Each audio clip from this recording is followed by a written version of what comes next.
Finally. Did we pick a spot? This is gone. But Well, I'll go wherever. It's up to you. call to order the December 2023 meeting of the Mission Fulfillment Committee of the University of Minnesota Board of Regents. Good morning, everyone. And thank you to those who are joining us via live stream video and those who are attending in our boardroom or via Zoom. Let's welcome our student representatives for the day, Alex Middendorf from the Crookston campus and Ava Waco from the Twin Cities campus. Thank you. Thank you both for being here. Let's now turn to our agenda. We'll start with the annual report on the state of the university research enterprise. And our presenter will be Shashank Priya, Vice President for Research and Innovation. The first item on today's agenda is the annual report on the state of the university research enterprise. And here to walk us through the report is Vice President for Research and Innovation, Shashank Priya. Interim President Ettinger, would you like to make any opening comments? Thank you very much, Chair Johnson and members of the committee. As you know, the Vice President for Research and Innovation provides the annual report to the board on the status of the university's research enterprise. While this report is required by board policy, it is indeed a pleasure to hear today from Shashank Priya, the Vice President of now the newly named Research and Innovation Office. His report summarizes our research metrics for the past year and documents tremendous trends in research, productivity, and scholarship, as well as benchmarking our performance and rankings among our peers. Fiscal year 2023 represents another amazing step in our upward trajectory as one of the nation's top research institutions. The university was awarded over $1 billion in research grants for the third year in a row. It developed a record 23 new startups, keeping us on pace for our goals on the Impact 2025 strategic plan. And we received 225 patent grants, putting us at number 18 for universities in the United States. With that, Chair Johnson, I would like to turn it over to the presentation to Vice President Priya. Thank you very much, President Ettinger. Thank you, Chair Johnson and members of the board.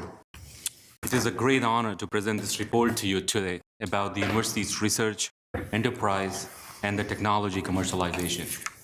At the outset, I want to acknowledge the tremendous work done by our research community, faculty, researchers, staff, postdoc students, and all of you, and pushing the envelope at all levels, our creative activities, basic sciences to technology commercialization, and our implementation and community engagement. I'm very proud and grateful to represent this world-class research enterprise. Members of the board who were here last year for this report may remember that I mentioned that I wanted the name of this office to represent the work and aspirations of this great institution.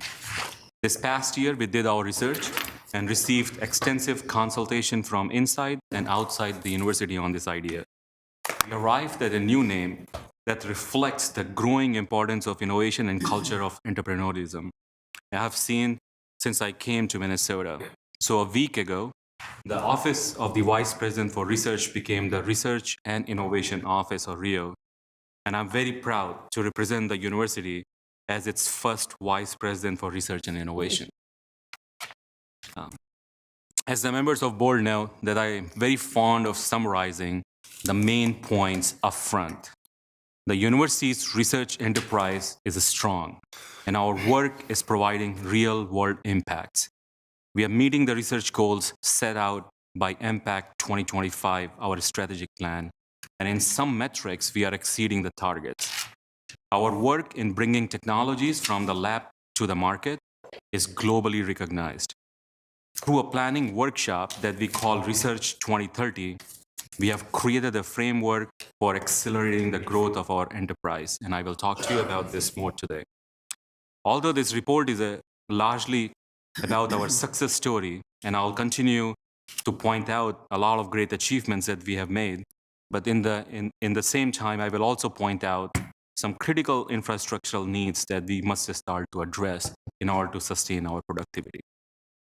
The last point on this slide, which I don't have much time today to cover, but it is very obvious that at a major university like ours, research plays a direct role in informing our teaching.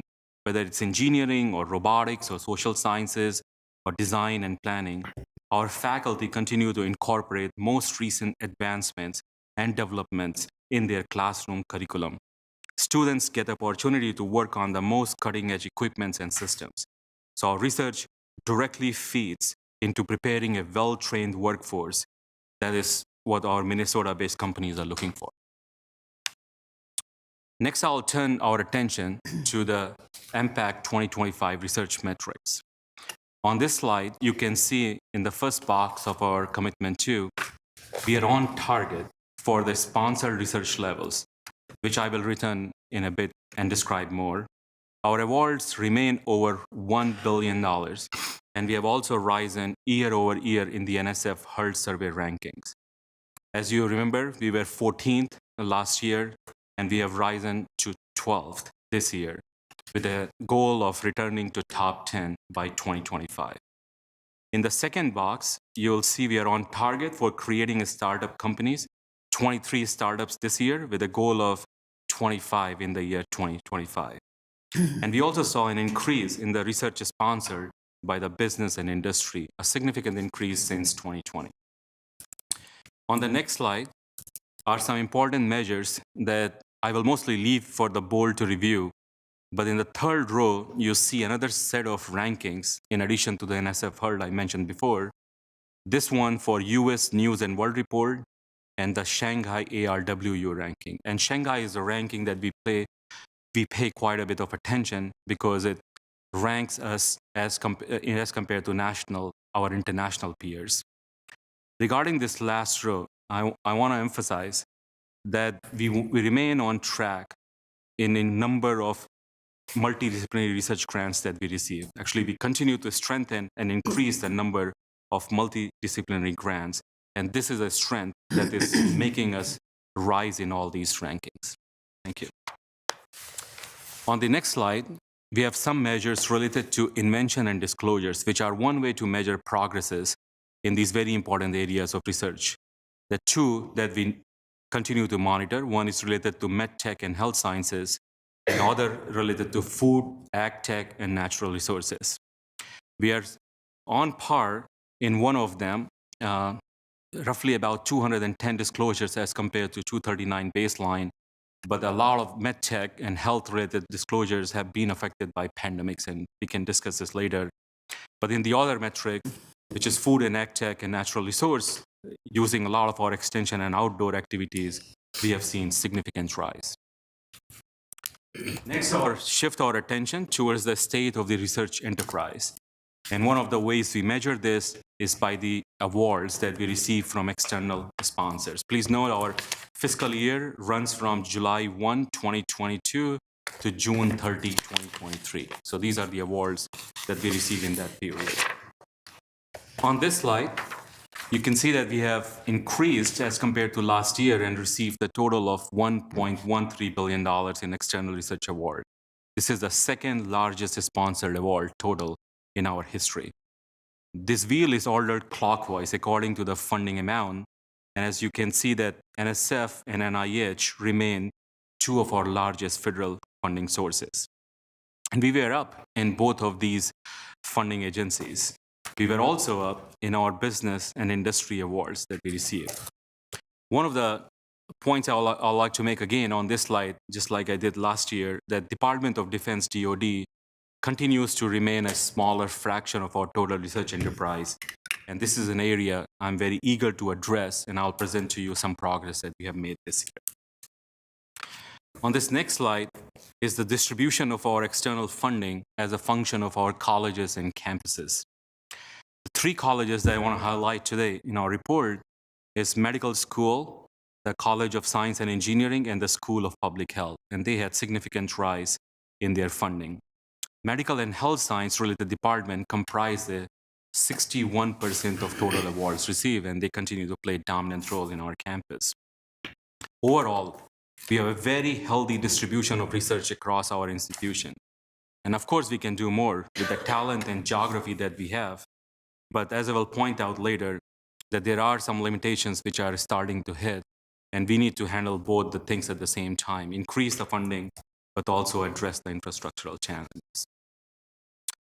One of the stories I've selected to highlight this year in the report is a new center that we received last year called Midwest Antiviral Drug Discovery AVID Center. This is supported by NIH with a $66 million grant and is housed in medical school. It's a major award that allows you to build upon its strength in infectious diseases and immunology and comprises of over 15 partner universities. The center will try to work on different types of viruses, try to predict what the mutations can come in future, and provide cure and therapeutics for them, a really important topic for our nation and the whole world. On the next slide, we'll move on and compare our performance as a function of time, year-over-year growth. So on this slide, you see a chart which goes back to about 10 years. And as I mentioned, FY23 was our second largest award total year-over-year. And we were up about 7.1% as compared to the previous year. You can see a very positive growth trajectory in externally sponsored funding that is in line with the goals we have in our MPACT 2025 plan. I also want to highlight the significant jump in research awards that we have in the last 5 years. If we go back to 2019, we have jumped 30% as compared to that year. We are sustaining our growth and building upon the advances in many, many different disciplines. And I think it's important to recognize that our research community and our researchers are just doing a phenomenal job in making this happen. So let's move on to some peer and global comparisons. The research world has two main metrics for analysis of peer-to-peer comparison. One is the research funding or externally sponsored expenditures. And second is the peer comparison with respect to the Shanghai rankings. So first, let's focus on the comparison with respect to the research expenditures, also called as National Science Foundation Higher Education Research and Development Survey. That's a ranking that tracks the expenditures across all the universities in the nation and combines them together. In the most recent numbers that we have available, UMN Twin Cities is ranked 12th among the US public institutions. This is a jump by 2 spots as compared to last year, where we were ranked 14. So congratulations to all of you for this phenomenal achievement. Actually, if we add the numbers from our campuses, it puts the total at 1.227 billion, almost a virtual tie with the University of Maryland, and will be ranked 11th in the US public institution. So we are very close to our goal of being in top 10 in US public institution. And hopefully next year we'll make that happen for you. Next, I want to shift our attention to the global ranking that we talked about earlier. This is a measure that uses not only the research expenditure, but it uses a lot of parameters that are of interest to our research community. For example, publications in top-notch journals, citations for those publications, Nobel Prizes, members in national academies, etc. So it's a very comprehensive ranking. And this is a ranking that we should pay attention to because we as a comprehensive university should be the top performer in this ranking. We were ranked 44th in this year's release, and our goal is, in our MPACT 2025 goal, is to be ranked among the 35th in the world or better. And so there's a lot of work that we need to do, and this is an area that we all need to work together in the future years. But on the positive side, we are ranked 25th in the US in this ranking, and 10th among the US public institution, and 3rd among our Big Ten colleagues. This is the Big Ten group before the conference changes have been made, so we'll have to see where we rank after we add more people in this group. But it's really a phenomenal job. Let's turn our attention to the technology commercialization and corporate engagement. This is a part of our office which takes all the basic discoveries and achievements that we make in our fundamental science and creative activities and translates them into the market. On this slide, you'll see some of the key metrics that we use in order to analyze the tech commercialization. Particularly notable is the record annual number of startup companies that we have created. That's the second row, and 23 startups in FY23. So we are on track to meet the goal of 25 companies in 2025. And I'm going to talk to and plan today, which hopefully will exceed this number that we are aiming for if we are successful.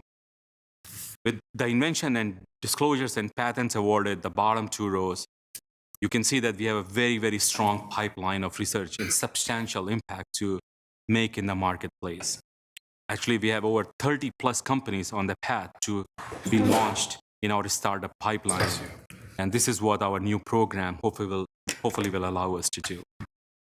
In addition to all the tech commercialization activities listed here, our office is also very much engaged in student and postdoctoral training programs. And actually, next presentation, along with Provost Croson, we are going to talk about how we are preparing our postdocs to be transitioned into industrial workforces. Next down, drilling down a little bit more in our startup ecosystem, a comparison of how we have performed since 2006 when a new model was launched at the University of Minnesota to do the tech commercialization. Between 2006 and 23, we have spin out about 235 startups. And I'm actually told that by the time we submitted this docket to you, the number has increased to 241. This is unbelievable pace at which we are creating companies. You can see in this table on the left that about 72% of our companies are located in Minnesota and make a huge impact on our economy, on our workforce, and our regional ecosystem. Also, I think in this pie chart, it's very clear that we are very diversified. We are not concentrated in just one sector, but rather addressing most of the important economical sectors that the Minnesota is known for. There are some highlights from the TechCom office which are presented on this slide. As President Ettinger pointed out, we are ranked 18th in the US for the number of US patents that we are awarded. Our UMN startups have been very successful at the 2022 and 2023 Minnesota Cup competitions. One of our startup companies, Niron Magnetics, was ranked in Time Magazine's top 200 list of life-changing inventions. Our Discovery Capital program, which is our venture part, has invested in record 6 companies this year. And for their investment, they have leveraged $36 additional million from outside equity. We are really planning to accelerate this pace, and a program that I'm going to talk in few minutes is called Discovery to Impact program, which hopefully will set the foundation for a long-term growth in our tech commercialization activities. One of the stories related to tech commercialization that I want to highlight comes from University of Minnesota Duluth. And it's a discovery made by Natural Resources Research Institute. I don't know if you know that in addition to apple varieties, we also do a lot of work in cultivating trees.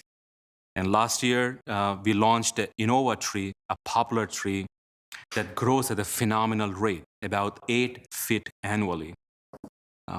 This tree has a great promise, not just for the homeowners looking for shade or privacy, but also for sequestering carbon from our atmosphere to fight climate change and fighting soil erosion on our landscapes. And this tree is ready for purchase, so if anybody's interested, they can place the orders now. Next on the slide is the Corporate Engagement Center, CEC. I'm very proud of actually CEC. They do a very phenomenal work in serving our Minnesota-based companies. CEC has a portfolio of about 60 to 70 large companies, and annually they contribute on the order of $40 million or so to the University of Minnesota. I'll skip some of the details on this slide and take you to the table on the next slide. This table actually is a moment of proudness for us.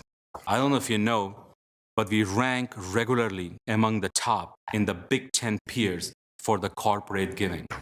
And last year, we were ranked 3rd in the Big 10 in terms of corporate giving. This is the fund that not only comes to the research, but it also goes for scholarships, endowments, and infrastructures, and so on. And so I'm very proud what CEC is accomplishing and how it's able to network our faculty with the industry and assist our industry to come and work at University of Minnesota in a very seamless way. And as a function of time, I hope this office will play a very phenomenal role in our growth. One of the stories I want to highlight related to the Corporate Engagement Center is our Plant Protein Innovation Center. And this center is making a real-world impact by providing proteins and alternative foods that hopefully will become one of the main solutions to feed about 10 billion population by 2050. Its leader, Professor Ismail, was very influenced by the time she spent at Cargill, and she saw the need for a center that could develop new plant proteins which are cost-effective and which also provide healthy and sustainable lifestyle. It's a win for us, for our ag community, and for the food industry in Minnesota. So this, until now, was the report of what we have achieved and our accomplishment from this last year. But I want to shift our attention now to where we want to go. As I said, we are ranked 11th in the nation. But when I think about, if you pick any sporting activity or Olympics or anything, and you ask who is ranked 11th in that sporting activity, maybe it's very hard to imagine. So I don't want to be ranked 11th. I want to be on the podium. And how do we get on that podium? In order to do so, we need to raise the bar and reach the research expenditure of about $1.5 billion. And this is the goal and ambition we have. By 2030, we want to be among the top 5 public institutions. So I want to talk to you next how we do so. First is a growth plan that we have developed, and we call it 2030 Research Strategy. In April of this year, we brought together about 100 thought leaders from all over the country, including Provost Croson. And these leaders stayed with us for 2 days and debated about different thematic areas that are going to play an important role in our life in the future years. On the next slide are these 14 thematic areas that they came up with. What's exciting to me is that these are not just the new technologies that are very practical and very real-world consequences, but they also thought about equity and inclusiveness. They thought about questions like, how will we feed a world population of roughly 10 billion people by 2050? How will we prepare ourselves and our world for new pandemics? How can we help people who have the least resources to combat dramatic climate changes? And so I feel this is a very, very strong list that we can all get behind and make investment and position UMN to be the leader in the world in all these areas. So we started to execute this strategy, and we are going to launch 2 initiatives in very near future. The first one on December 11th, called Biotechnology and Biomanufacturing Innovation Center, BBIC, and I hope many of us in the room and online will be attending this launch ceremony. The second one that we are preparing is called Global SDG Geodesign Consortium that will help our companies and countries to meet the United Nations Sustainable Development Goals and use the data that we will generate from this to make policies that will allow our governments to do effective governing. On the next slide is some work that we've started as a part of our equitable and inclusive society. And this is a partnership with Provost Croson, VP Fernandez, VP Phillips, AVP Verma, and their excellent work that they have been doing in the past. There are 3 highlights that I want to present to you. First is Native American workforce training opportunities that we are working together with our tribal college partners that will provide them training that allows them to transition into good paying jobs in the companies. This is a conversation that we started at White Earth Reservations, and hopefully we'll expand to other tribes as a function of time. And thanks to Karen Diver for helping us in many ways in making this workforce plan develop. The second 2 are the partnerships that we are developing with historically Black colleges and universities, HBCUs. And 2 of them are North Carolina A&T and the University of District Columbia. I don't know if you know, but NC A&T is one of the leading places for nanoscience research in the country. And it produces thousands of engineers that are excelled in STEM disciplines, and we'll love to work with these engineers at UMN. UDC is an urban land-grant university, just like us, and has a lot of common research interests. And in the next months, we hopefully will announce our partnership with these two organizations. Lastly, I want to point out that we last year awarded Social Justice Impact Grant, whose job is to make real-world implementation in the communities that are suffering from various kinds of pandemic-related or climate-related challenges. And the two communities that we are helping in this year are Hmong American and Somali American communities through some work in the healthcare. Next, I want to point our attention to national security, and this is something I pointed earlier in our presentation, that this remains a very big area of opportunity for us. Since last year, I mentioned this to you, we have worked on creating a task force, and this task force just finished their work and issued a report. And we are starting to take the next steps based on this report, which is organizing 3 or 4 workshops, which brings together our community, both internally and externally, which includes industry, state agencies, and federal agencies. This task force has recommended us to create a new National Security Institute at the university, which leverages 7 areas which are overlap between UMN strengths and the national security interest. It also points out that we have to modify our policies around the restricted research. It recommends that we make some investment in building secure facilities where we can do some CUI-related research. And it also recommends that we reach out and develop partnerships with federal labs, DoD labs, and also various kinds of national labs that can become part of our campus. So as a function of next few months, I think we'll be executing on several of these items, and I hope to come back to the board and present the progress that we make in this area.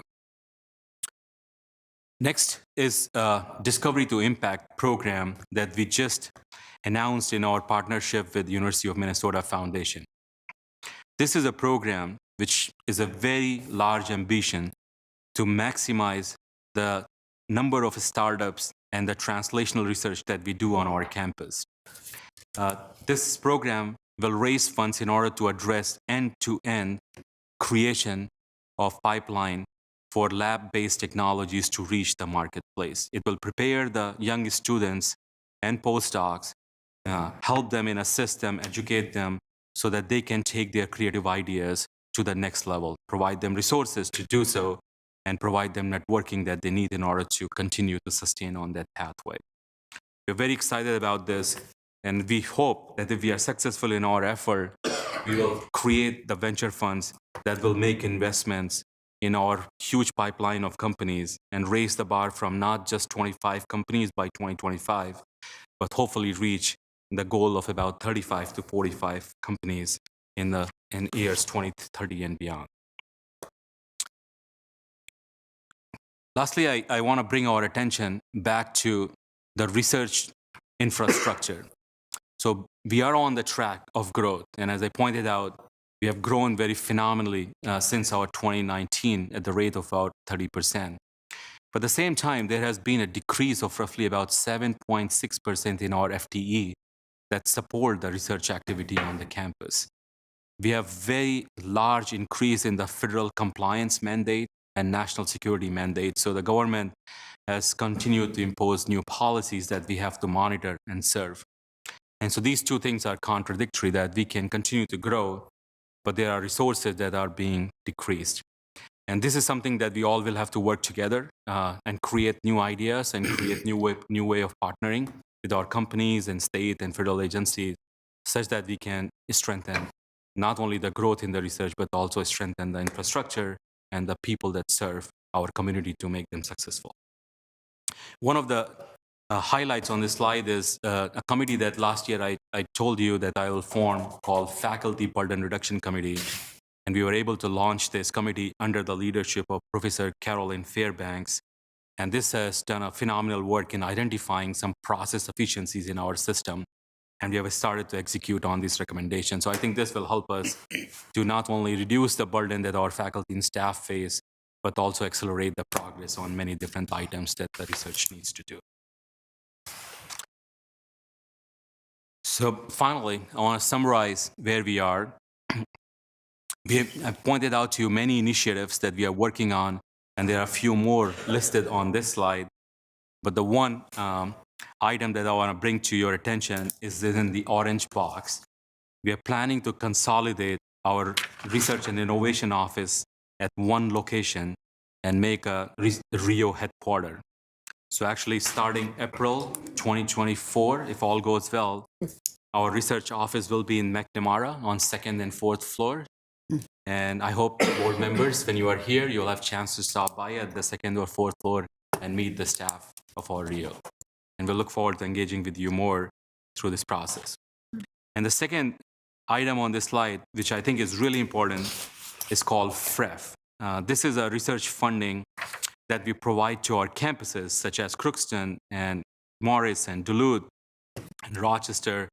And we want to work with our budget office and the board to see how we can really continue to provide the FREF funding and continue to support the innovations that are happening on our campuses. So thank you very much for the chance to deliver this report. Our research enterprise, as I said, remains strong and is growing. We had a fantastic year. We are rising in our ranking. We are increasing our expenditures and research award. But we have a very big, ambitious goal, and there's a long pathway to reach that goal. So we'll continue working hard, and we'll try to keep this momentum growing. So thank you very much for your support and everything you do for our institution. Appreciate very much for the chance to do this report. Thank you. Thank you, Vice President Priya, for that report. It's outstanding, it's exciting, and we're very much encouraged by that. Colleagues, are there any questions or comments from the committee? Regent Hibsch. Thanks, Chair Johnson. Very energizing Thank you. presentation, so I want to thank you. And 1 billion is a lot. And now you want to go to 1.5, which is even better. Yeah. Like 2 billion, even better than that. But we'll start with 1.5. But I'm really excited also about all the technology that's being put into the economy. That's really important too. So, but the question I have is on page 14 and page 38. You talk about sources of funding, and it says 101.2 million from universities and colleges. Can you explain that a little bit more? So we're giving A pie chart. page 30 right there, back one, Yep. Oh, sorry. up one, right there. The universities and colleges source of funding. Can you explain that a little bit more? Where that comes from? Yep. So there are 2 or 3 parts to it. I think the one would be the subcontracts that we receive. So, for example, other institutions, they get the main contract and then they give us some part of it to execute on our campuses. But there's also some internal expenditures that we do. So there are some seed grants that we provide. Sometimes we also invest some money in updating infrastructures and so on. Okay, thank you. Do we do that to other universities as well then? Do we give them money to, is there a net outflow in that too? There is, yeah. So there are all these large awards by nature. They are multidisciplinary teams. Okay, And they comprise of people from the university, but also sometimes you reach out to the experts in industry and other universities. okay. And so, yeah, so there's a lot of collaborative research that So occurs it's in across and the out. country. Okay, thank you very much. Thank you. Regent Davenport. Thank you, Chair Johnson and Vice President Priya. I have 2 questions. You were in front of us about a year ago, and you were pretty new. and you've accomplished much. And I'm wondering, did the university meet your expectations? Were there any surprises when you got here in terms of what you found in the research environment? And then my second question is related to slide 28. I'm wondering, this is one of those quizzes on the top of your head. Can you share with us those 7 areas of strength for the National Security Institute? I think this is really one of the many highlights that you presented today, and I'm guessing food science, transportation are probably on the top of that list. Yeah, No, thank you very much, Regent Davenport, Chair Johnson. So, first of all, when I came here last year, as I anticipated, because of our urban environment and our vicinity to the state government and a lot of our corporations, there's just huge opportunity to do things together. And over this last year, many companies I visited, like 3M and Medtronic and Boston Scientific, I just found a lot of love and just a lot of friendship to work together. And we are planning many creative programs together. And on a regular basis, we have a chance to interact with them. And same thing with the state agencies. I think we have developed really great relationship with Greater MSP, thanks to Peter Frosch there, a great partner, but also working closely with several different commissioners in order to accelerate the progress on many initiatives. So I feel it's more than what I expected. The caring, the sharing that we have here is phenomenal. The 7 areas, so I'll be sharing a report with all of you. There are areas which cover our health side of things. So for example, infectious diseases or different kinds of biomarkers that we need to track in order to ensure the safety of air and water and quality of things that we breathe and eat.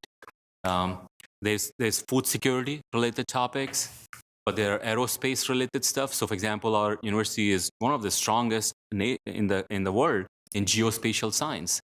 All these maps that we see in our cell phones and so on, there's a lot of probably students that work in companies that graduated from University of Minnesota that do this work. And the space is becoming a much active area. Not only the satellites that we use for internet and monitoring things, but also we are mining minerals in the space and trying to do experiments in the state to make new medicines and other stuff. So that's another area in that report. There's also areas related to, as you said, transportation, but from the angle of robotics, so making automation and machines that hopefully will be part of our life in very near future. For example, autonomous car is like a robot that takes you anywhere you want. There's also areas related to cybersecurity and IT and all these AI advances that we are making in different fields. Actually, I'm very proud of a program that our faculty are competing for, Engineering Research Center.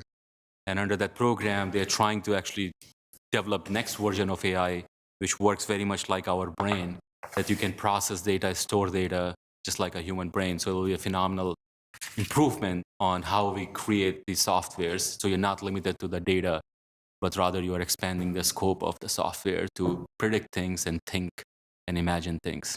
Yeah. Commendable. Thank you. Regent Farnsworth.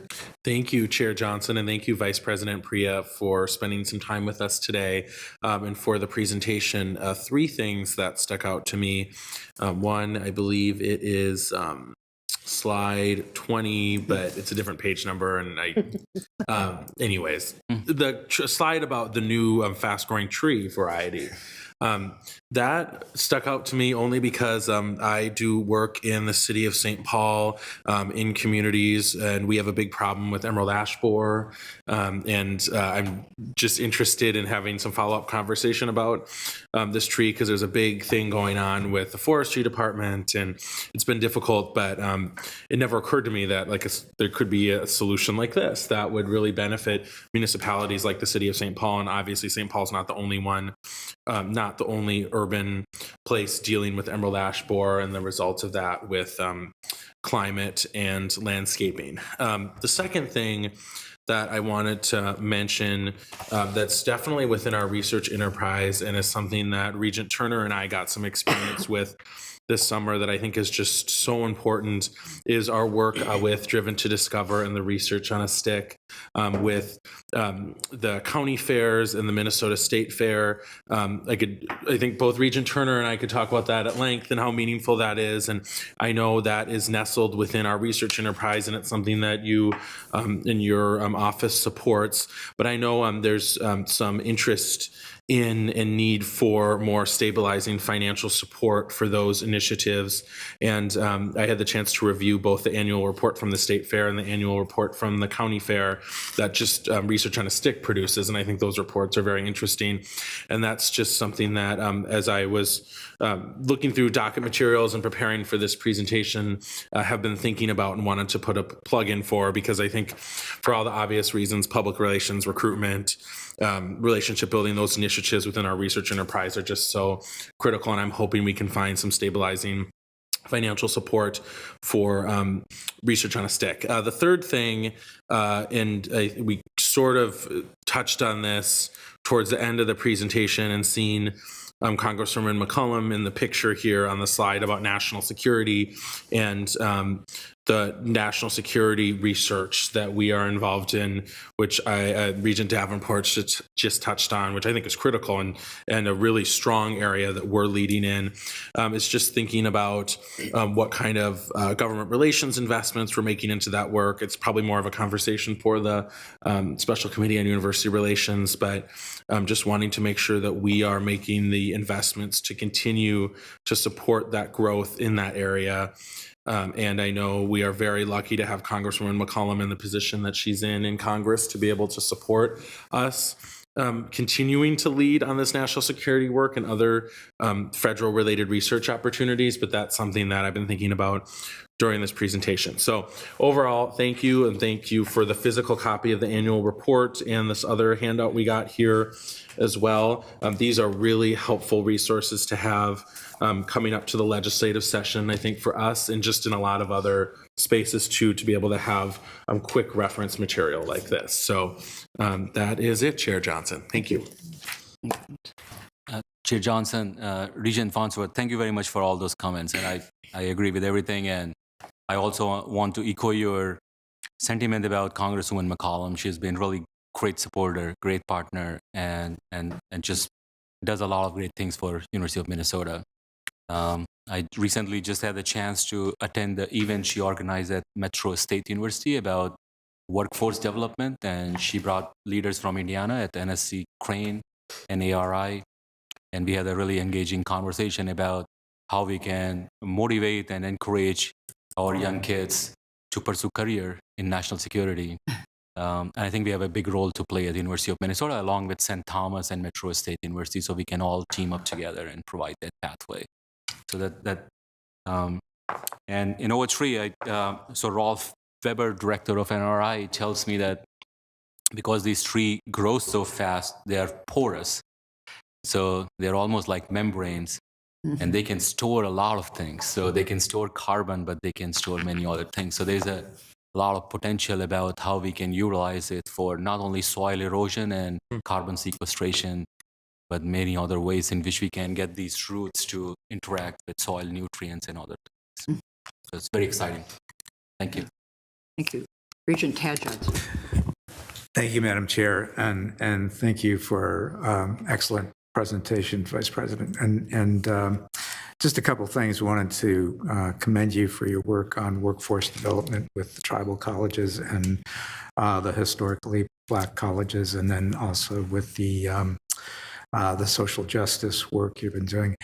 I did get some friendly calls, actually, from some elected officials who were very interested in CalSpan and the progress we're making on that. And I don't know if there's anything new on that, or if you could provide an update on and maybe explain to the new regents what exactly that is. So, yep. So Chair Johnson and Regent Johnson, first of all, thank you very much.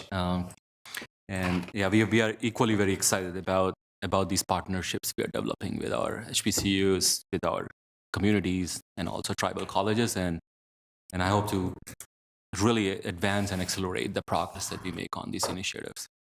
On CalSpan, the most recent information I have is, actually, I'm very excited about this vision. So as I said, I was at the event with Congresswoman McCollum, and I had the chance to hear about a whole aerospace campus that could be built in the state of Minnesota. So it's not just about a wind tunnel where we can test hypersonic testing, but actually housing companies around it, which do computational modeling and other companies which can actually make and fabricate stuff that you can take inside the wind tunnel and do the testing upon it and evaluate.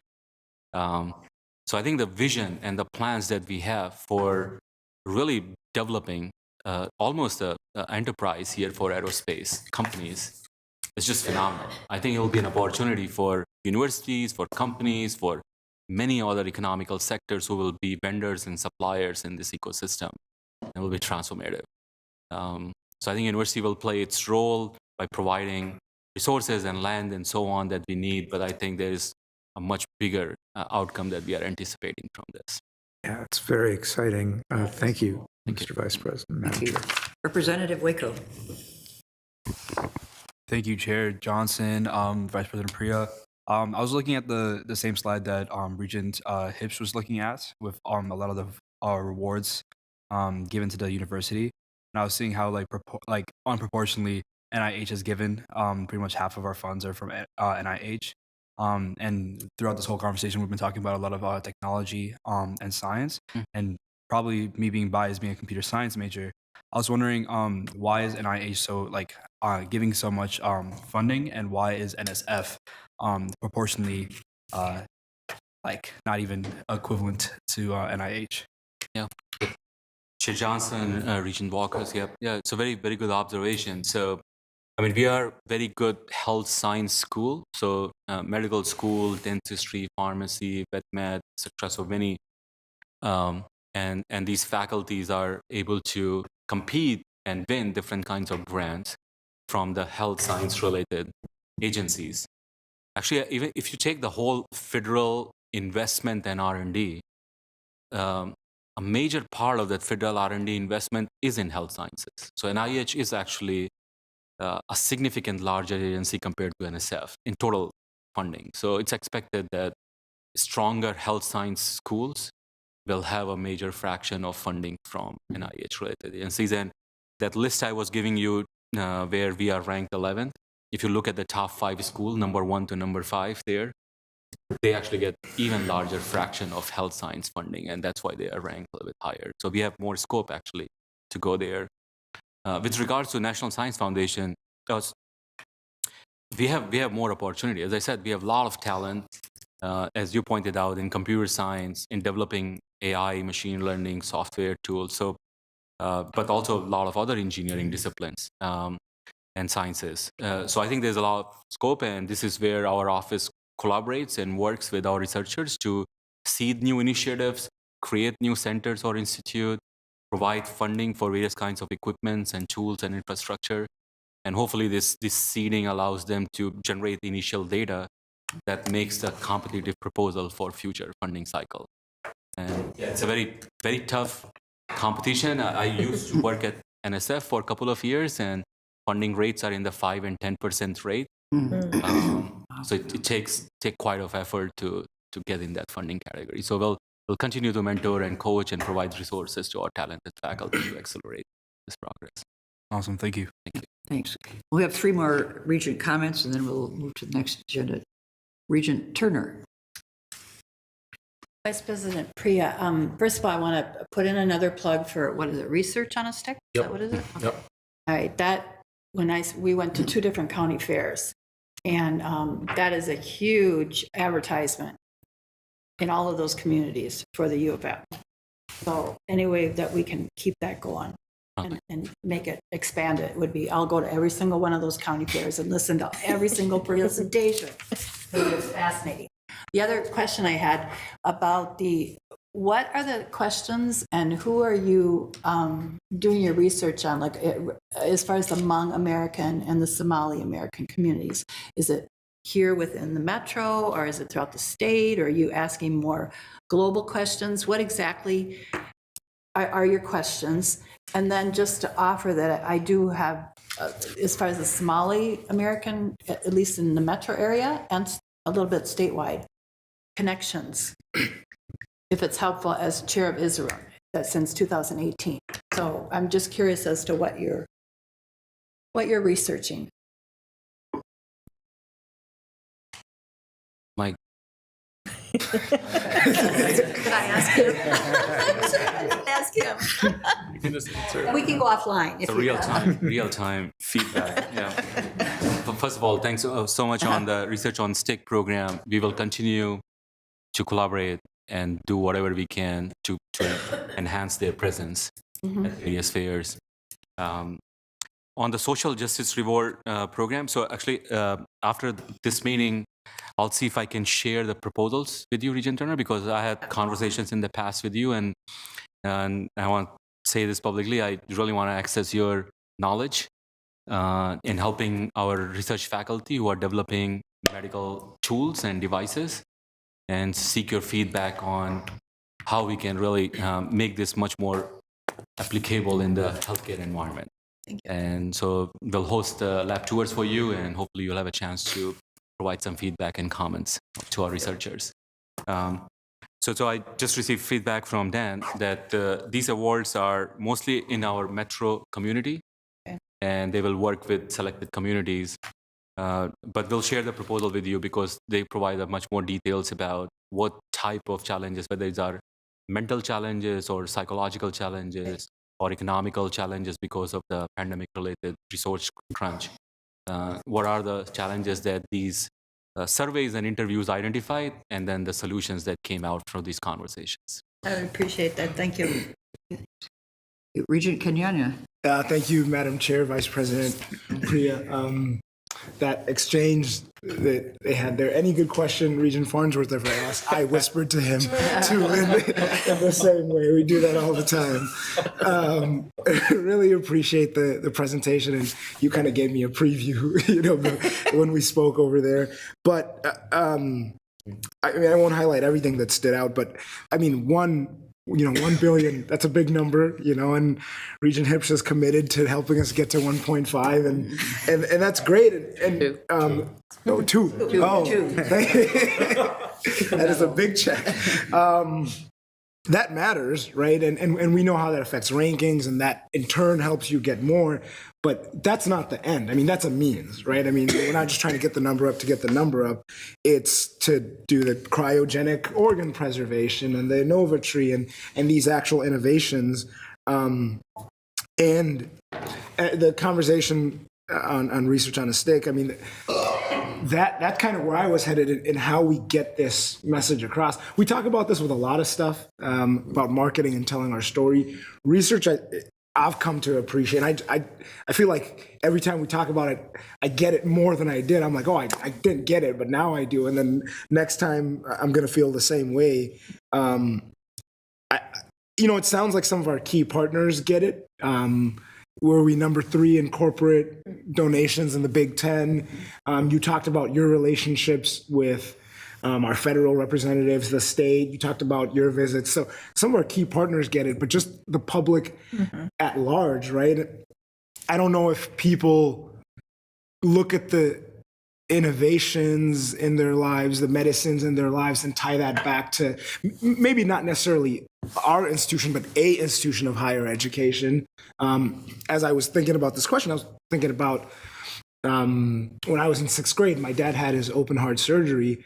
I can be fairly confident that came out of higher education, but I never thought about that then. I've never thought about it since, and I don't know if he thought about that, right? So however we can just help make those linkages, certainly for our institution specifically, but just for higher education more broadly, I mean, I think that would be helpful. And that's, I mean, I guess we're looking for your guidance and ideas, but that's probably a collective responsibility, of us and the institution at large to work on that. And then a related but different question is how research relates to the other 2 parts of our mission, teaching and outreach. And again, we talked about that a little before. I'm hoping you can speak to that as well. Okay, perfect. So, Chair Johnson, Regent Kenyanya, yep, you're exactly right that we have to frame our messaging in simple terms that it's easily absorbable by everyone, that the impacts of research are. So when we talk about our innovations in tree or innovations in medicine or food supply, so like wheats and soya beans and even cornflakes that we eat on a daily basis. So we can connect things that people use or live on a daily basis, and how University of Minnesota innovations are part of that. Hopefully will provide a much more connection to them. That is not something that they don't know about. It's only publications or it's only reported in higher journals, but it's something that they are really using in their daily lives, and it's impacting their quality of living. So I think we'll have to create that messaging and circulate to all of you, get your feedback. But things like county fair, state fair, other events in public will be very, very advantageous. And I want to plug in a program that we've started this year. It's called Artist in Residence, and we just made a couple of awards. One of the goals of this program is to bring different types of artists, like painters and sculptors and theaters, and to stay in a technical lab for a few months or observe something and then communicate their observation in the form of a painting or a sculpture or a theater play or a song or a poem, etc. And we just funded two proposals related to this. And so I think as a function of time, we will accelerate this program, because these are the things then that we can present to the public and actually communicate in the language that they will appreciate and enjoy with the whole family to come and watch. So the two awards, one award will create actually poem. I was very interested in this, that they'll listen to the singing of the bird and try to implement that in the words, that what is it happening. And this is based on echolocation, which you know about. And the second program will create painting, observing things that are happening in a medical lab, and try to communicate that in that format. So I think these type of programs will be very, very interesting for us. But yeah, we will collectively work on messaging this. Thank you.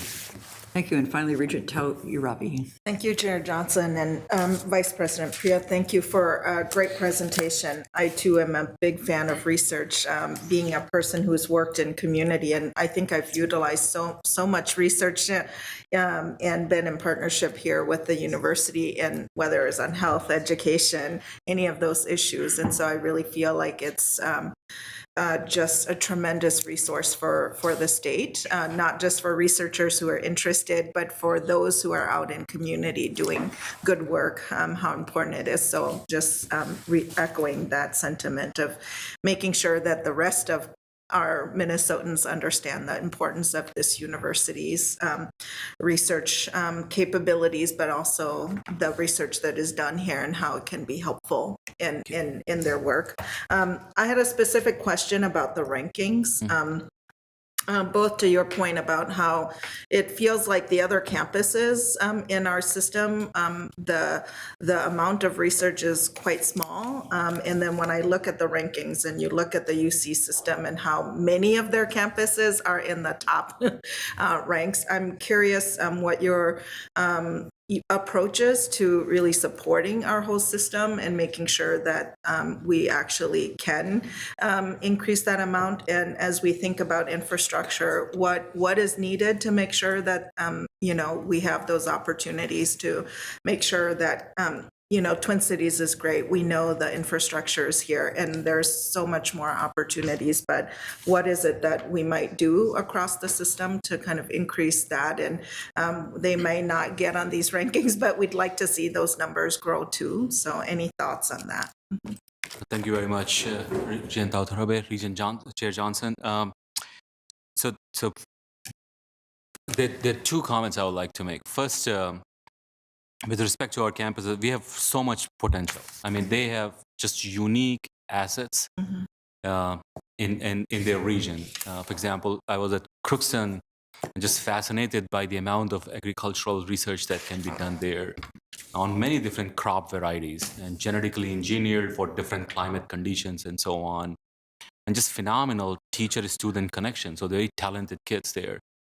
So one of the strategies I would love to see is how we can develop these dual-purpose laboratories. I need to talk to the chancellor more about dual-purpose labs that not only are utilized for teaching, so you use this infrastructure in the classroom, but also you can utilize them in the research purposes. For example, collecting the data, measuring data, making samples, and so on. But our campuses does have a high amount of teaching load for our faculty, and it's very hard to find extra time on top of the teaching load to do competitive research. So I think one of the strategies we will have to collectively come up with is either we buy out the teaching time in order for them to allocate certain part of them, or we find another way to reduce the load of teaching, for example, by hiring lecturers and so on, so that they can do some competitive research. The Morris campus, I was there about the renewable energy, and I'll be amiss not to mention it. I'm just super impressed. This is one example where we can create a completely sustainable community, which is running on green energy, all the needs through solar, wind, ammonia, even the solar thermal cooling of the buildings to reduce HVAC load. And this is all practical system that they have implemented. So I think there's a huge opportunity for us to take that kind of asset and work with Department of Energy, ARPA-E, and so on, and create more funding opportunity for us. And this is a partnership that I will really work on and try to accelerate the pace. So same thing with Duluth campus. Actually, Chancellor Macmillan is here, and we have several conversations with them, not only about NRI and robotics and medical research, but I'm so fascinated about the marine engineering possibility that we can take the whole Lake Superior and all the water assets that we have there to create educational programs like 2+2 or 3+2 type programs, which provides opportunity to develop workforce for marine industry or Navy or different types of transportation sectors, but also do research on the water, in addition to the sea grant activities that we do there. So our regions have just unique assets, which are so different from each other. And we just have to start investing in creating a time for our faculty and creating infrastructure for them to invest time in implementing their creative ideas. And this is something I'm very eager to do so. Thank you. Thank you. I'd like to thank Vice President Priya for a very robust presentation, and all my colleagues for a robust discussion here. Thank you. And when are you going to be on McNamara 2 and 4? If all goes well, by April of 2024, we'll be starting to move in. Good. Well, you probably get some visits. So. Thank you very much. Thank you, Chair Johnson. Thank you so very much. Thank you. Thank you.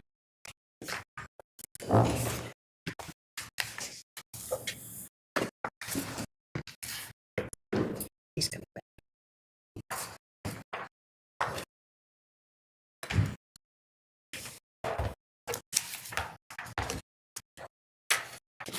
Okay, next we have a discussion on postdoctoral scholars and their role within the university system with Vice President Priya and Vice President Provost and Dean of the Graduate School, Scott Lanyon, who is to join us via Zoom today.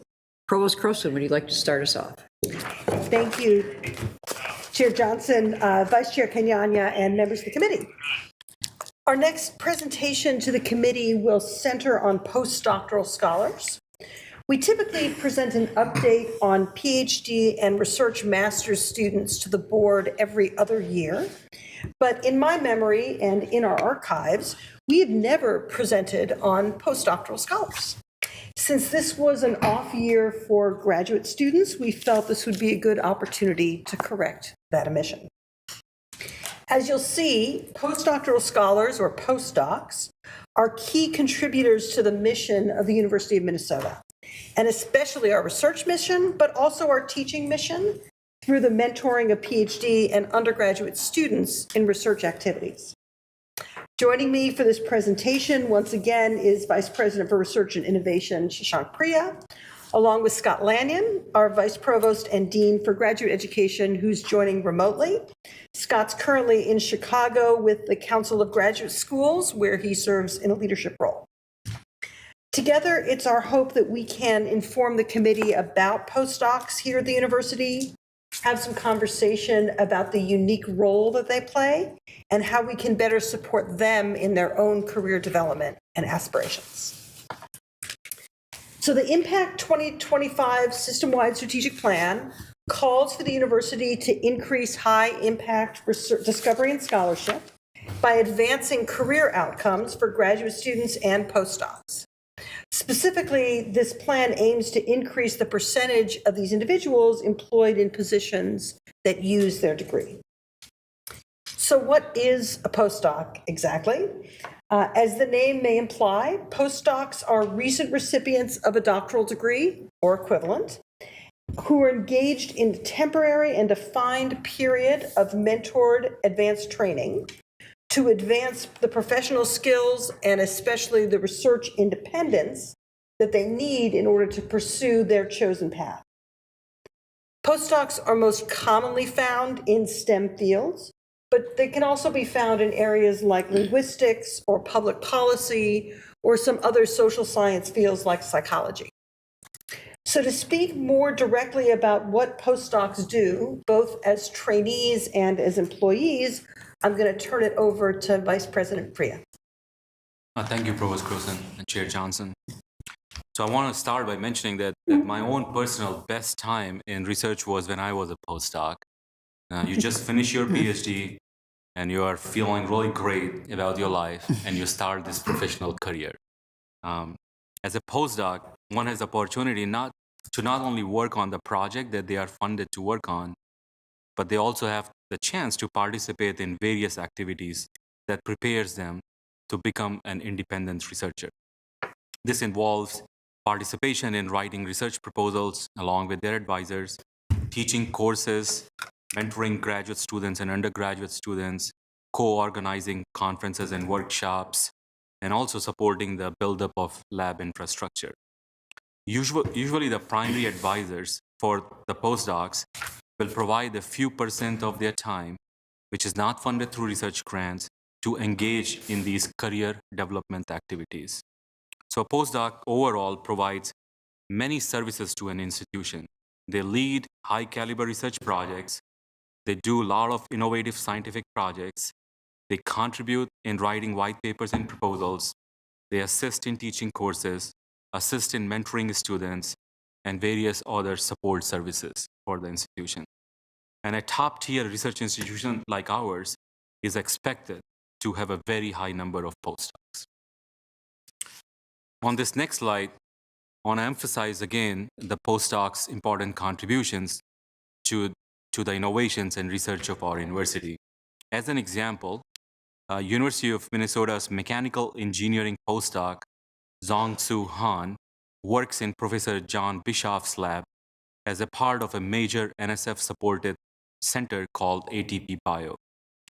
I had a chance to visit this lab earlier this year, and he was recently a co-author on a study published in Nature Communication about how a kidney from a rodent can be cryogenically stored for up to 100 days and successfully rewarmed using nanoparticles that are suffused into the tissue and later flushed out.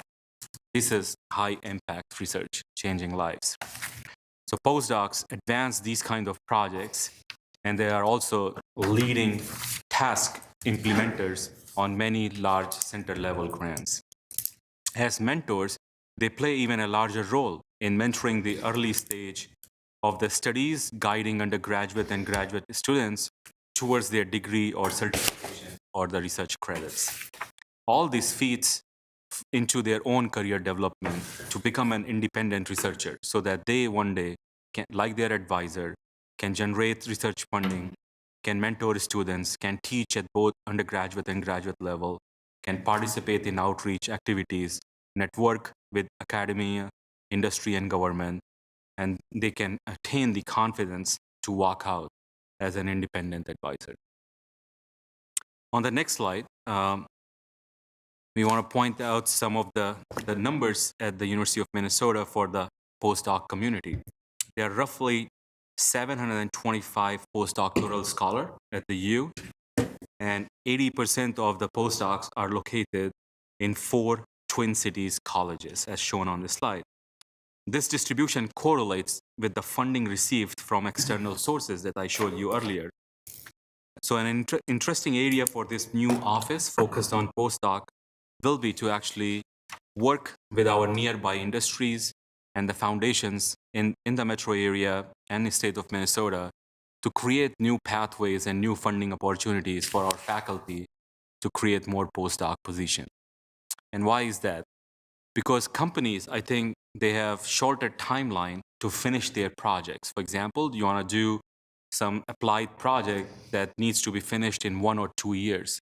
This type of project is very suitable for a postdoc because you start already with a trained person who has achieved PhD then same field and has a mature thinking, and they are available for a year or two to do this project and acquire the skills they themselves need in order to transition into a professional job. So this type of projects are very common in many different disciplines, and we feel that the vicinity of our institution to many of these industry and foundations provide an opportunity to create more postdoctoral positions. Our TechCom office, which is a participant in this training program, will advertise the postdoc program and communicate with companies who might benefit from this experienced group of researchers by conducting joint programs. Next, I want to shift our attention towards the demographics of the postdoc. The race and ethnicity distribution is shown on this slide, and the focus in this slide is mostly on the domestic postdoc. Please do note that we have a very large population of international postdoc. But among the domestic postdoc, we do have some work to do in order to diversify our recruitment effort. This is an opportunity for us to work with VP Fernandez and our team on ensuring that our positions are publicized in very diverse forums. One thing we need to pay attention to this is if we recruit a candidate from a less research-intensive institution to our own fast-paced research university, there needs to be some time needed for some short training or prerequisite program for them to settle down in this research atmosphere. And this is something we'll start to create at our institution, which will provide more encouragement for communities in diverse areas to apply and participate in our university. Next, the question we want to address on this slide is how are postdocs funded?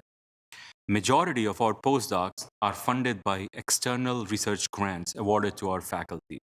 In addition, external sources such as NIH and NSF also have postdoctoral fellowship programs, and many of our postdocs have been successful in obtaining support through these fellowships.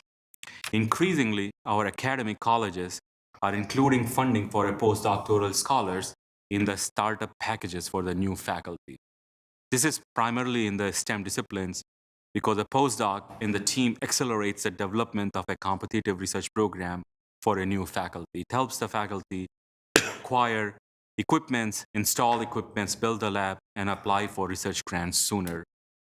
Beyond the early stage faculty, postdocs also play an important role in all stages of established faculty. For example, a faculty member may be moving into a new area of research, and that faculty could greatly benefit by working with a postdoc who just finished a PhD on the same topic. Or perhaps an established faculty member receives a very large center-level grant, and that faculty could benefit by having a postdoc to start tackling the complex and advanced tasks proposed under that center program. Finally, a small but important group of postdocs are funded by President's Postdoctoral Fellowship Program, and more about this later you will hear from Provost Croson. As I mentioned, postdoctoral positions are transitional between a trainee and an eventual employee, and I will now turn this over to Vice Provost and Dean of Graduate Education, Scott Lanyon, to tell you what these scholars do when they complete their postdoctoral position. Thank you, Chair Johnson, members of the committee. Thank you for this opportunity to present, and especially for the flexibility to present virtually. This graphic shows where the University of Minnesota postdocs who left the institution within the last 10 years are currently employed.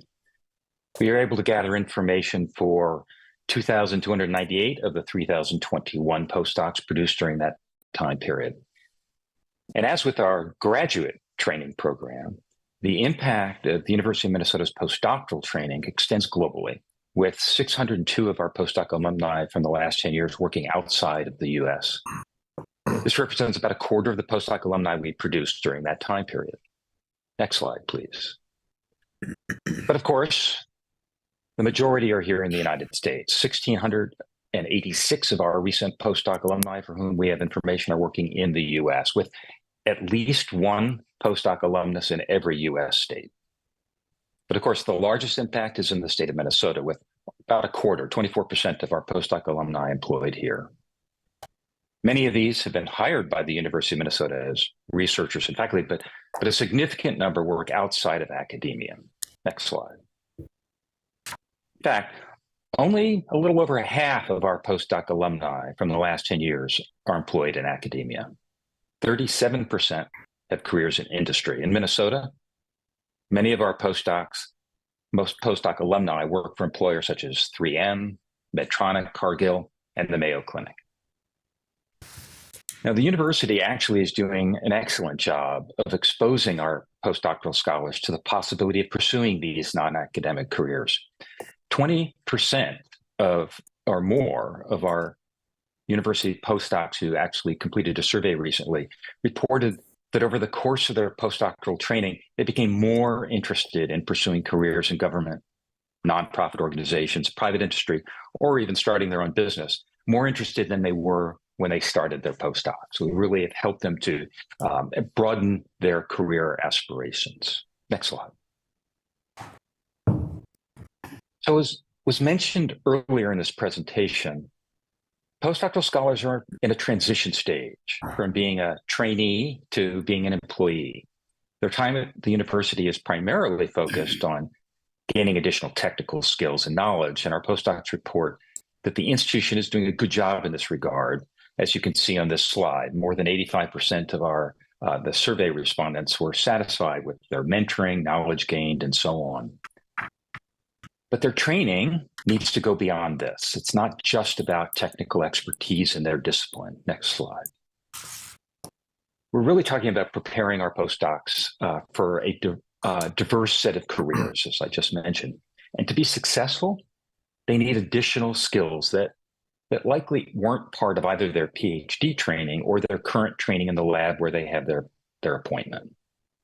Indeed, we hear frequently from employers that they're looking to hire individuals who are not only great scholars, but who also possess the soft or transferable skills, such as those listed on this slide, that are necessary for researchers to be effective. And while the institution has been making strides to provide this training, there's definitely room for improvement, as shown in this next slide. We surveyed our postdocs, and 40% or more felt that they had not developed their ability to the extent that they wanted in these kinds of areas, building relationships with and involving local communities, navigating various cultures, engaging in civic affairs, and so on. And these are things that employers are telling us that they really want our alumni, our postdoc alumni, and graduate student alumni to have. Consequently, the university has been ramping up efforts to provide our postdoctoral scholars with opportunities outside of their research lab to develop these abilities. Next slide. So we're doing this in a variety of ways. For example, the Vice Provost for Faculty and Academic Affairs has a year-long new faculty program to welcome our new faculty into the university. And in addition to our new faculty, our postdoctoral scholars are also now encouraged to participate in that program. The graduate school pays for postdocs to have access to 2 online external professional development services beyond the professoriate and the National Center for Faculty Development and Diversity. And we've also begun to track the careers of our postdoc alumni, the careers that they pursue, and we make that information available to departments and postdocs so that they have an idea of the different pathways that might be available to them.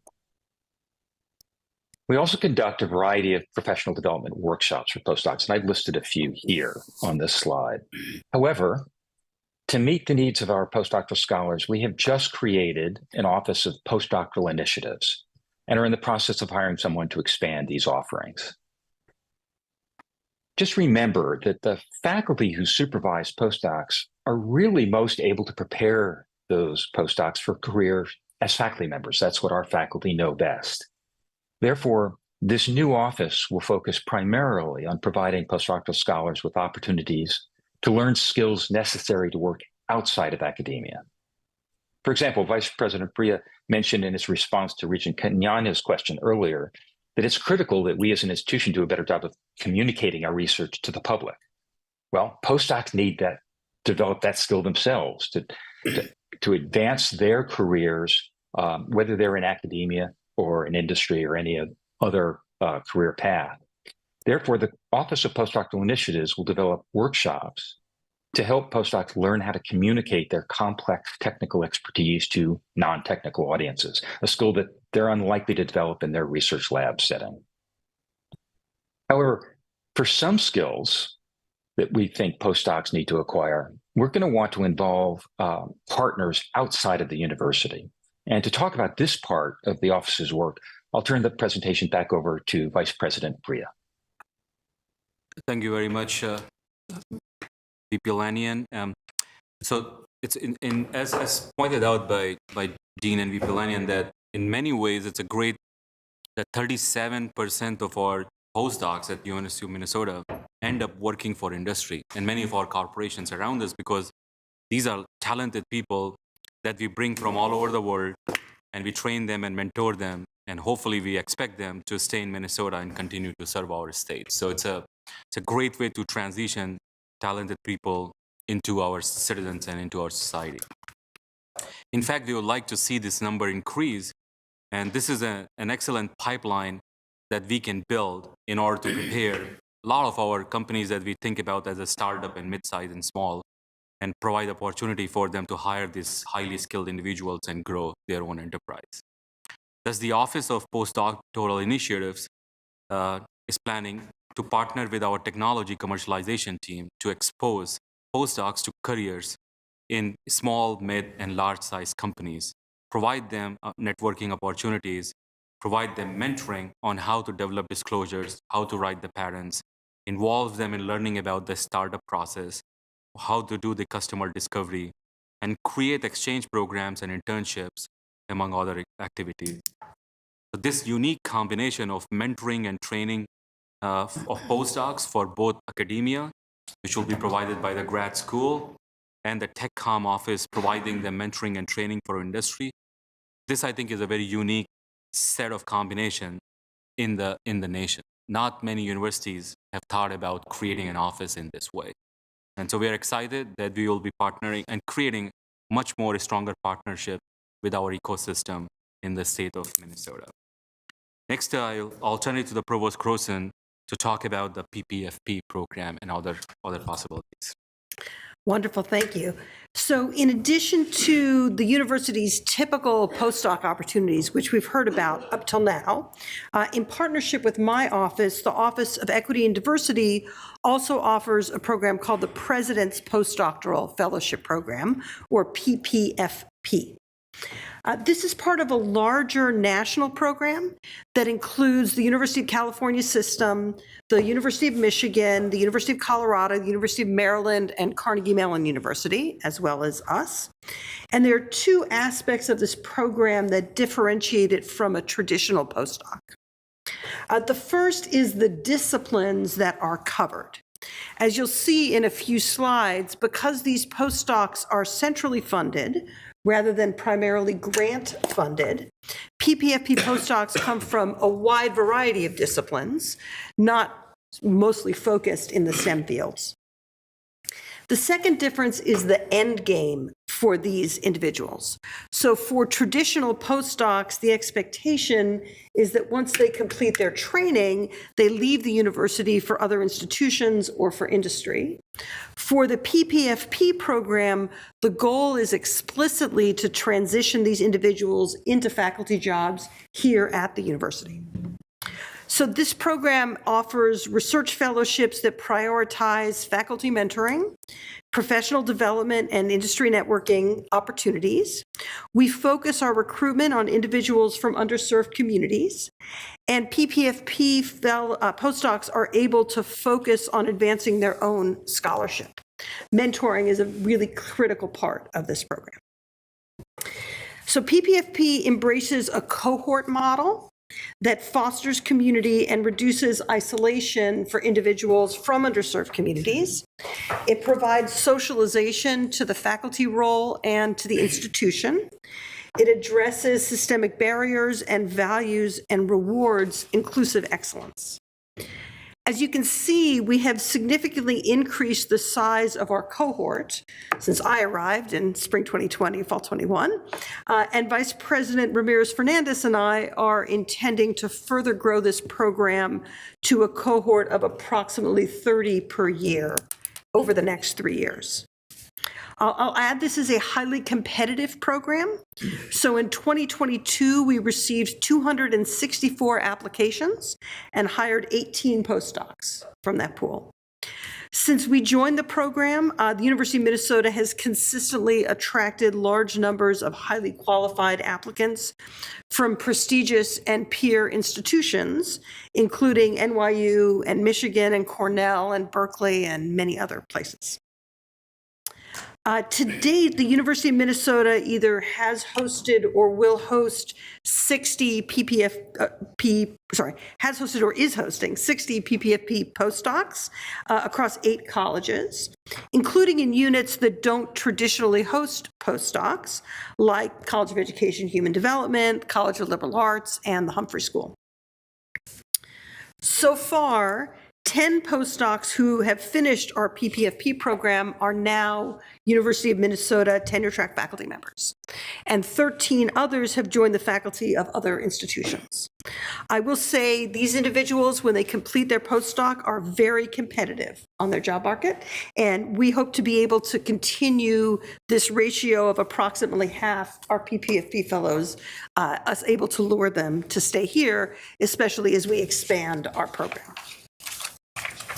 So in this presentation, we've introduced kind of what postdocs are here at the U. We've talked about what we're currently doing to support them and what we're planning to do in the future.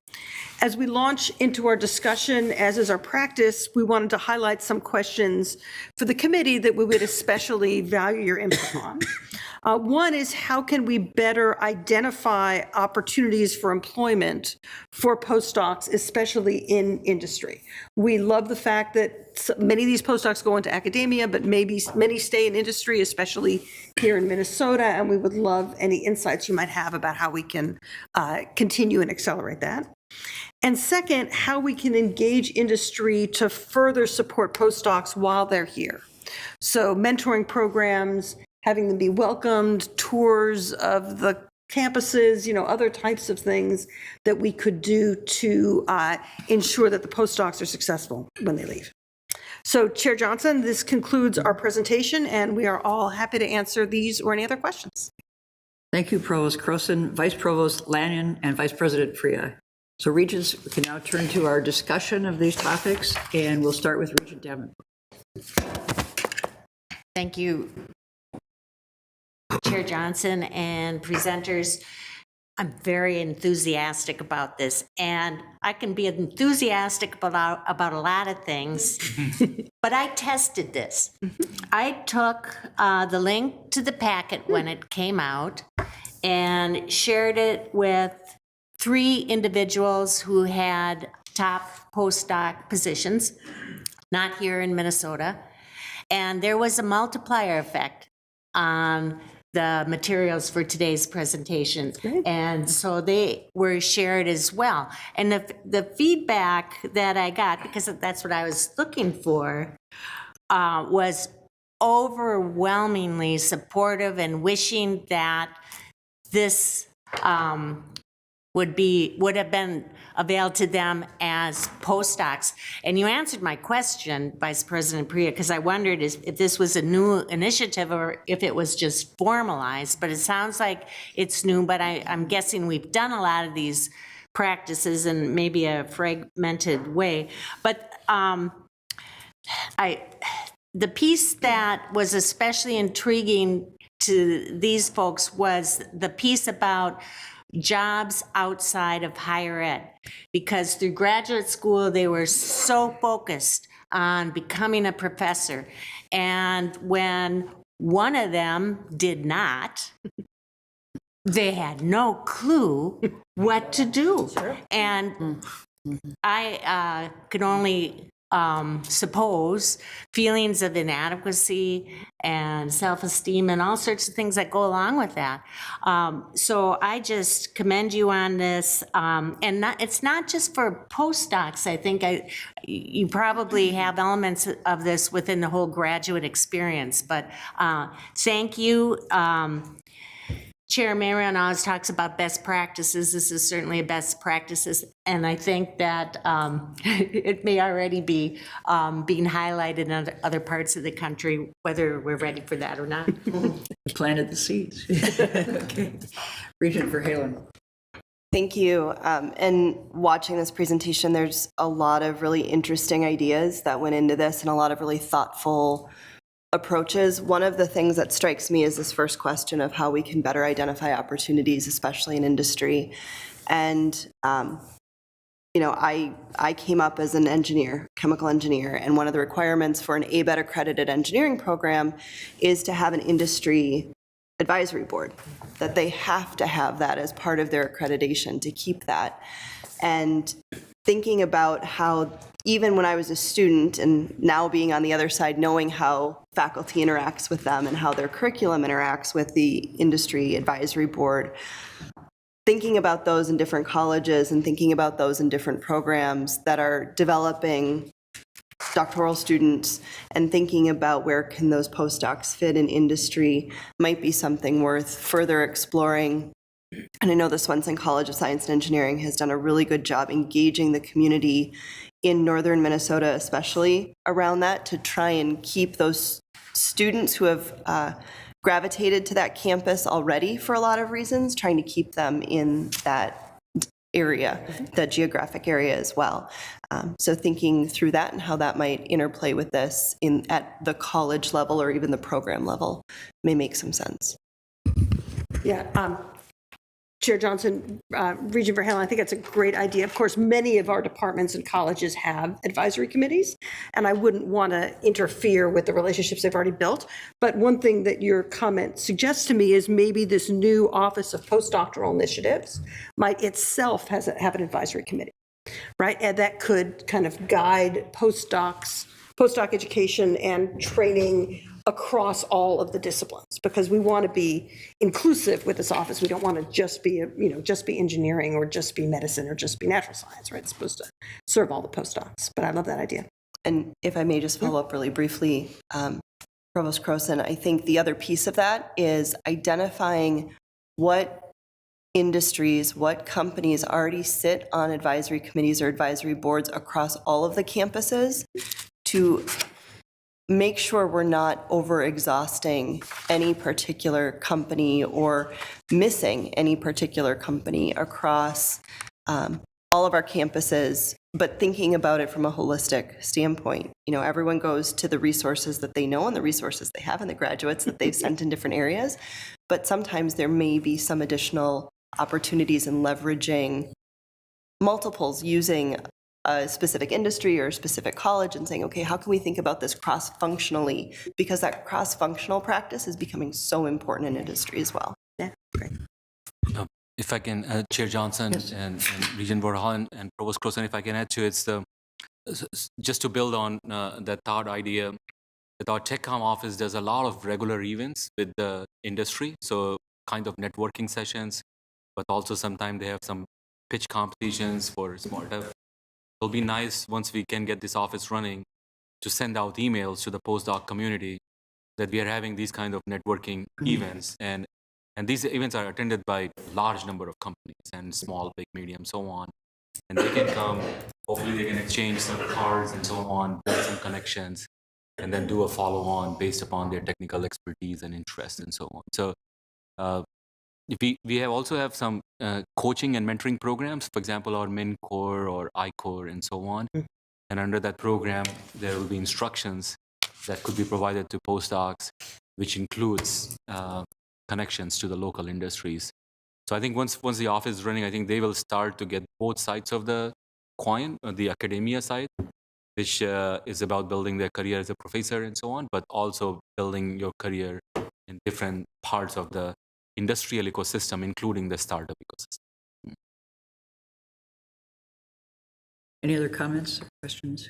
Regent Mayron. Yes, you know, messaging, we over and over and over again talk about what an economic engine the university is for the state of Minnesota and how it, the role it plays in creating a labor market that is so important to the direction and the success of the state. And this program is truly boots on the ground evidence, in my mind, of what the university is doing, particularly in the area of industry, apart from what we do in academia, to say what we are doing in order to make sure that we are attending to the needs of the state with respect to labor on a going forward basis. So I just think this is great evidence of, as I said, boots on the ground of what we're doing to provide the kind of labor that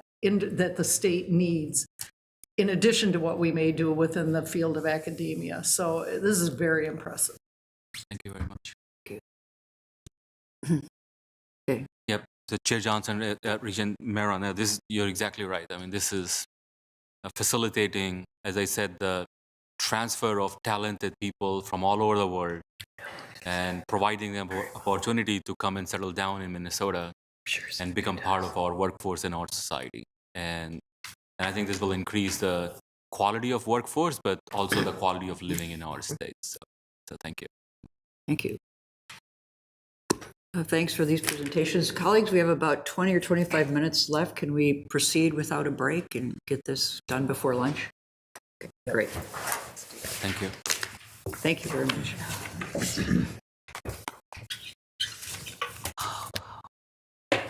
We will continue with our third item, which is action on the proposed changes to the Board of Regents policy, equity, diversity, equal opportunity, and affirmative action. I'd like to welcome Associate Vice President Tina Marasam to the presenters table to outline changes that have been made since we reviewed the policy at the October meeting, and then to answer any questions. Please, welcome. Thank you, Chair Johnson. I have just two brief slides. The first is a summary of the changes presented at the October meeting, and the second proposes additional changes that were suggested by the board. So these are the proposed changes that we discussed at the October meeting. First, we proposed updates to the policy's title and text to better align them with current practice and terminology. In particular, we proposed replacing the phrase affirmative action with the term inclusion. Second, we proposed adding guiding principles related to belonging and also to community members' shared responsibility for achieving the university's DEI goals. And third, we proposed adding sex to the policy's list of protected characteristics. Sex-based discrimination is prohibited by federal and state law, and we feel it's important to explicitly include that term in the anti-discrimination portion of our policy. Based on our discussion at the October meeting, we're proposing two additional changes. First, we propose changing the order of the terms in the policy title and text to diversity, equity, inclusion, and equal opportunity. This ordering of terms better follows the familiar DEI acronym. Mm-hmm. Second, as Regent Tau Rabe helpfully suggested, we propose adding a new section that emphasizes our commitment to accessibility. And this proposed section states, the university aims to provide accessibility in all of its programs and activities so that members of the university community have an equal opportunity to fully participate. Those are the new proposed amendments since the October meeting. Thank you. Thank you very much. Is there a motion to adopt on behalf of the board the proposed amendments to Board of Regents policy, equity, diversity, equal opportunity, and affirmative action? I'll move approval. Is there a second? Second. Thank you. As we start the discussion, Regent Mayron, it's my understanding you have an amendment to offer. I'll ask the board staff distribute a copy of the amendment at this time, and then would you speak to it? Certainly. I'll let them Krista distribute and then briefly explain it.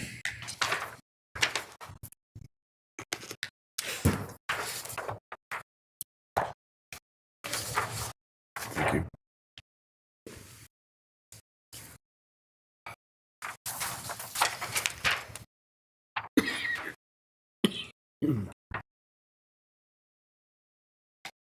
Thank you.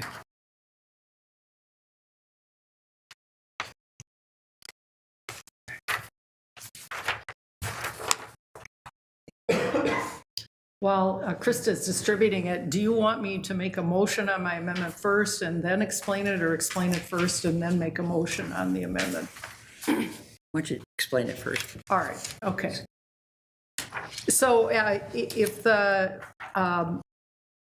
my fellow regents, if they are looking at the board materials that were sent out, we had the revised version to the policy, the diversity, equity, inclusion, and equal opportunity policy.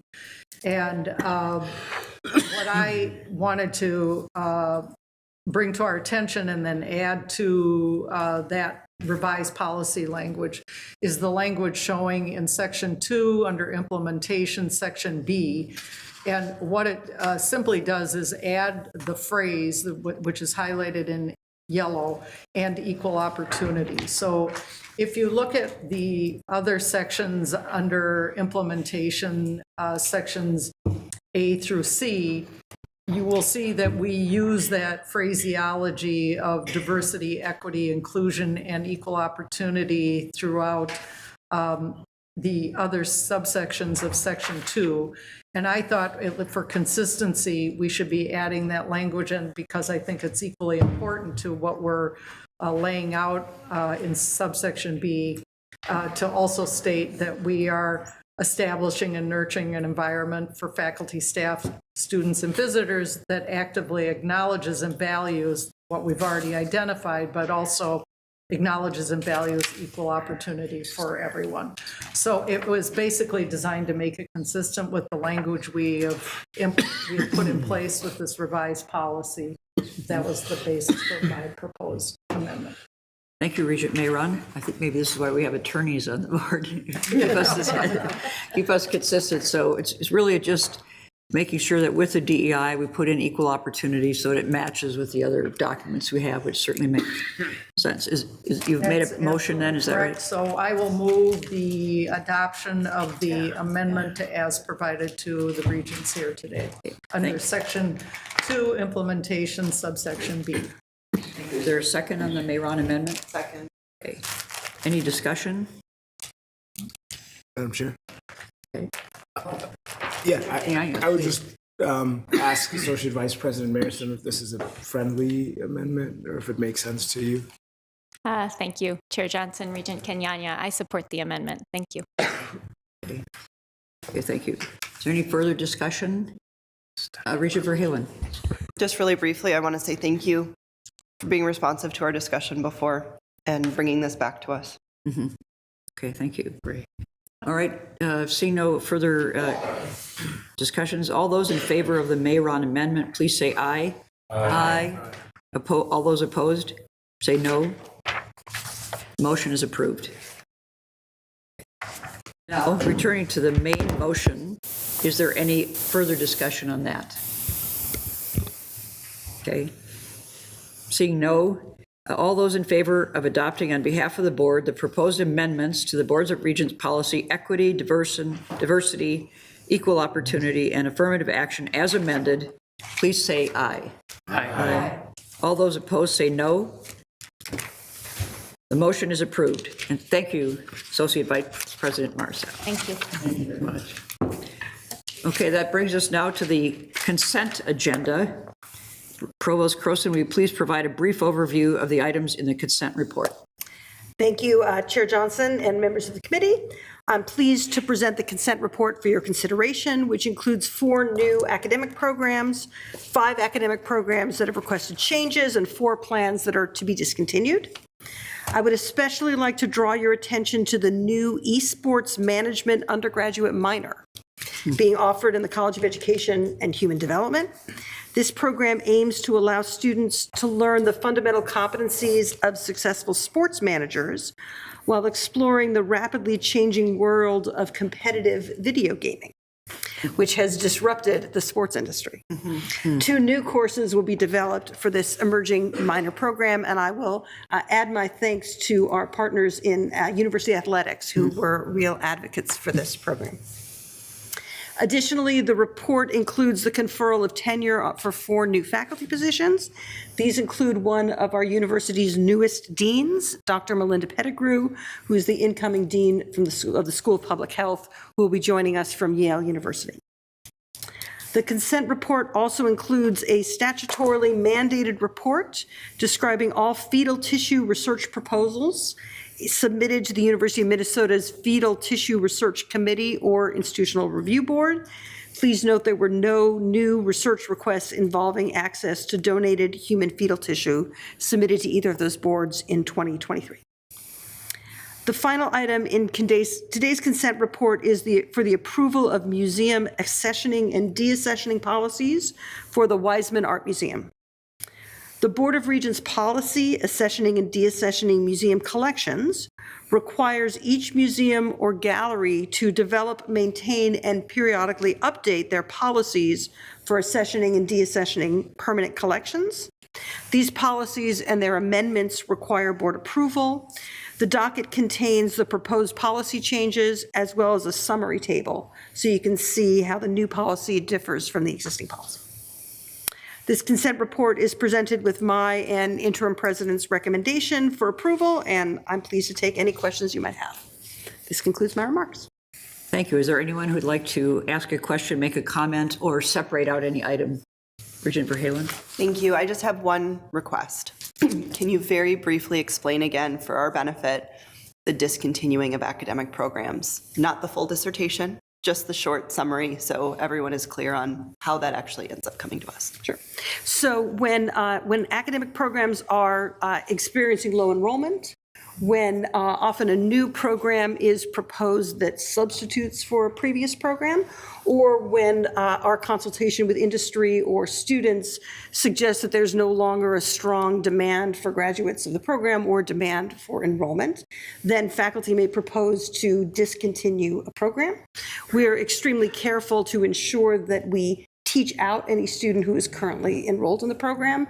We don't want to leave anybody in the lurch, and so usually these discontinuations involve pausing or stopping on the admissions, teaching out the students that are already there, or moving them into a new program if there was a substitution, and then discontinuing the program.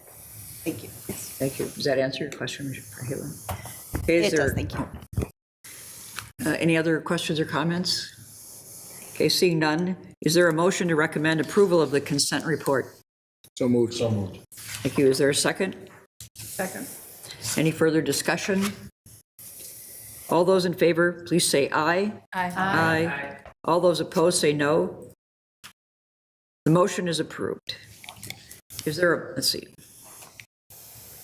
Is there a second? Is there anything else? I don't think so. Okay. And then finally, Regent Croson, we'll turn to you for some information items to bring to our attention. Thank you, Chair Johnson. I'm pleased to remind you that our regular report of select faculty, student, and staff accomplishments are included in the docket for today's meeting, along with links you can follow to learn about more information. We hope you find it valuable to learn all of the amazing things that our university community does. I do want to take an opportunity to highlight some of them. The University of Minnesota's Clinical and Translational Science Institute received a $53.9 million NIH grant to find better, faster ways to bring scientific advances to real-world use. This 7-year award is the university's 3rd Clinical Translational Science Award, CTSA. For the 8th consecutive year, the University of Minnesota School of Nursing received the Health Profession Higher Education Excellence in Diversity Award, the HEED Award, from Insight into Diversity magazine. The school was only one of 15 nursing schools to receive the HEED Award, which honors nursing, public health, mental, dental, pharmacy, osteopathic, veterinary, and other health schools, and centers that demonstrate an outstanding commitment to diversity and inclusion. The Rodney A. Briggs Library at the University of Minnesota Morris has been awarded a Preservation Assistance Grant from the National Endowment for the Humanities. This grant will support a general preservation assessment of the materials held in the archives and special collections, which share a space in Briggs Library. Dr. Andrew Lean, the Dean of the College of Science and Engineering, was inducted into the National Academy of Engineering. Dr. Boris Shlovsky, professor from the School of Physics and Astronomy, has been inducted into the National Academy of Sciences. Dr. Zan Gao, professor in the School of Kinesiology, was recently selected as a fellow in the National Academy of Kinesiology. And Dr. Margaret Moss, professor and associate dean for nursing and health policy, has been inducted into the National Academy of Medicine. These honors reflect the quality and the national reputation of our outstanding faculty, and I know you join me in celebrating those recognitions. This concludes my remarks. Thank you, Provost Crozier. We have a lot to celebrate. And with that, I'll adjourn the meeting so we can go to lunch.